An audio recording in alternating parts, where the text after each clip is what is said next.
আজকে মটন বিরিয়ানি করবো বলে মটন এনেছি, মটন এনেছে, মটন করব।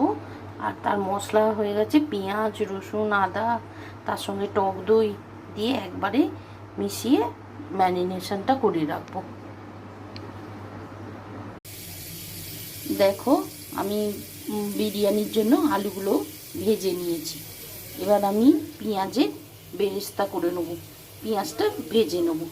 বেরেস্তাটা আমার করার হয়ে গেছে, দেখো ভালো করে বেরেস্তা করে নিয়েছি পেঁয়াজের। দেখো আমি কুকারের মধ্যে লবঙ্গ, দারচিনি, তেজপাতা সব দিয়ে এবার মটনটা ওর মধ্যে দিয়ে দেবো। মটনটা ওর মধ্যে দিয়ে মটনটাকে এখন কষছি আমি কুকারের মধ্যে, কষে নিয়ে সিটি দেব। এবার আমি মাংসটা হাঁড়িতে ঢেলে নিয়েছি, রাইসটা দিয়ে দিয়েছি। এরপর বিরিয়ানি মশলাটাও দিয়ে দিলাম। এরপর মিঠা আতর এক ফোঁটা দু ফোঁটা দিয়ে দিলাম।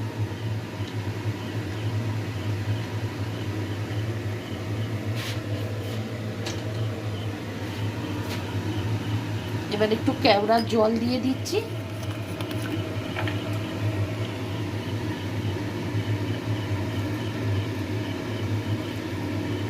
কেওড়ার জল দিয়ে দিলাম। নুনটা আমি আগেই দিয়ে দিয়েছি, বেরেস্তাটাও আমি দিয়ে দিয়েছি ভাতের মধ্যে।